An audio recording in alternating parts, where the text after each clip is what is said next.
कारण शासन मरण्याची वाट पाहते। 2005 पासून जी भीती आहे ती आज तागायत आमच्या पोटात भीती आहे। रायगडमधील महाड तालुक्यातील दासगाव हे गाव कोकणातील डोंगर दऱ्यांमध्ये वसलंय। पण 2005 मध्ये याच गावावर दरड कोसळली आणि अनेकांचा मृत्यू झाला। या घटनेला आता 19 वर्ष उलटून गेलेत, पण अद्यापही या दरडग्रस्त गावांचं पुनर्वसन करण्यात आलेलं नाहीये। मग या गावांचं पुनर्वसन कधी होणार असा जाब आता गावकऱ्यांनी सरकारला विचारलाय।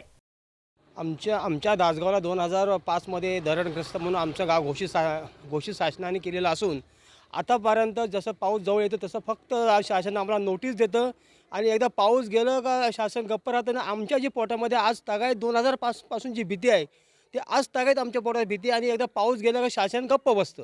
भीती काय की बाबा की परत 2005 सारखी परिस्थिती ह्या दासगाववरती होते का काय ही आम्हाला पहिल्यांदा मनात भीती असते। शासनाकडे एवढीच मागणी आहे की जे आतापर्यंत जी लोक अजून दरडग्रस्त किंवा पुनर्वसन जे बाकी आहेत त्या लोकांना पुनर्वसन करून घ्यावं ही शासनाकडे आमची मागणी आहे। याच गावावर दरड कोसळून 47 जणांचा मृत्यू झाला, पण 2005 पासून ते 2024 पर्यंत अनेक सरकार बदलली, पण या गावावर पुनर्वसनाची टांगती तलवार कायम आहे।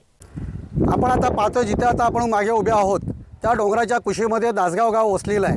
2005 मध्ये ह्याच गावावरती दरड कोसळून 47 लोकांचा मृत्यू झाला होता आणि 2005 पासून हा पुनर्वसनाची टांगती तलवार आहे ती आज आमच्यावरती आहे। कारण शासन मरण्याची वाट पाहते। शासन आमच्या मरणाची वाट पाहत आहे का?